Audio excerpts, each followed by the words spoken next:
आज का हमारा टॉपिक है रचना के आधार पर वाक्य भेद। वाक्य भेद हम दो तरीके से जान सकते हैं, एक है अर्थ के आधार पर और एक है रचना के आधार पर। तो अभी हम पढ़ेंगे रचना के आधार पर वाक्य भेद। रचना के आधार पर तीन प्रकार के वाक्य होते हैं। पहला है सरल वाक्य, दूसरा है मिश्र वाक्य और तीसरा है संयुक्त वाक्य। तो सबसे पहले हम सरल वाक्य, जिसे हम साधारण वाक्य भी कहते हैं, साधारण वाक्य पढ़ेंगे। सरल वाक्य और साधारण वाक्य को कई बार कुछ बच्चे विधानवाचक वाक्य भी लिख देते हैं, क्योंकि वो अर्थ के आधार पर जो पहला वाक्य है वो विधानवाचक वाक्य या सरल वाक्य है। तो लेकिन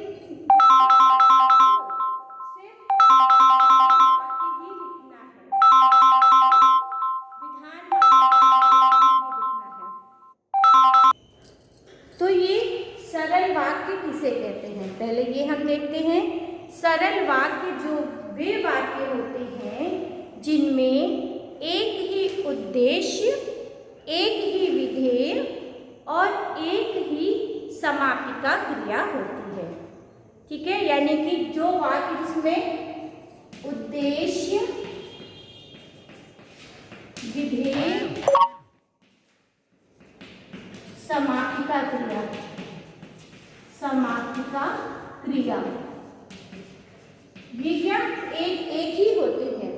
ठीक है, तो वे वाक्य जिन वाक्यों में एक ही उद्देश्य, एक ही विधेय और एक ही समापिका क्रिया होती है, उन्हें हम सरल वाक्य कहते हैं।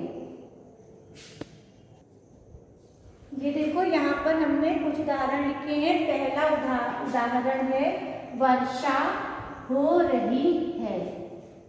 इसमें वर्षा क्या है, उद्देश्य, और ये बाकी विधेय और समापिका क्रिया। एक उद्देश्य और एक ही विधेय और एक ही समापिका क्रिया है। तो यहाँ पे ये सरल वाक्य है। दूसरा, माँ ने खाना बनाया। माँ ने खाना बनाया में उद्देश्य क्या है, उद्देश्य है माँ ने। उद्देश्य में हम कर्ता के साथ कर्ता का जो कारक चिन्ह होता है वो भी रखते हैं। ठीक है, तो ये माँ ने क्या हो गया, हमारा उद्देश्य हो गया। खाना बनाया, खाना बनाया क्या है, विधेय है।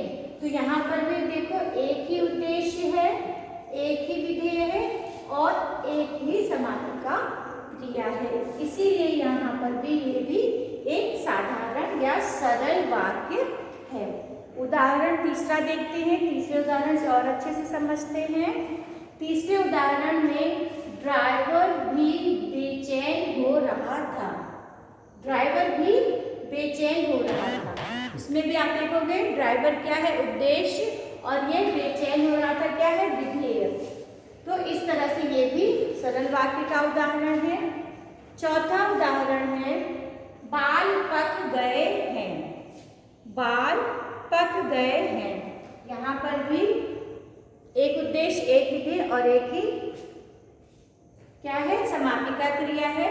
इसलिए यहाँ पर ये भी क्या है, ये भी एक सरल वाक्य, सरल या साधारण वाक्य है। अब ऐसे ही एक और उदाहरण देख लेते हैं। गाड़ी छूट रही थी। इस तरह से बहुत सारे हमारे उदाहरण हो सकते हैं जो सरल वाक्य के उदाहरण हैं।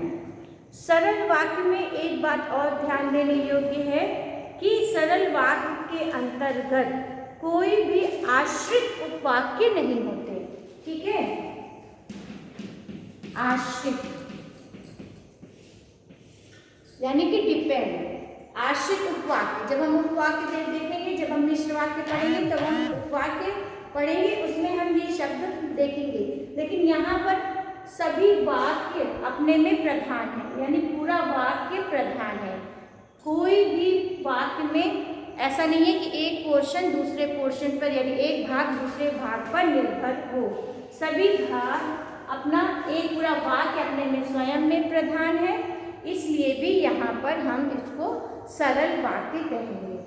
ठीक है, तो सरल वाक्य कौन से होते हैं, वे वाक्य जिसमें एक ही उद्देश्य, एक ही विधेय और एक ही समापिका क्रिया होती है और पूरा वाक्य स्वयं में पूर्ण होता है, स्वयं में प्रधान होता है, वहाँ पे हमारा सरल वाक्य होता है।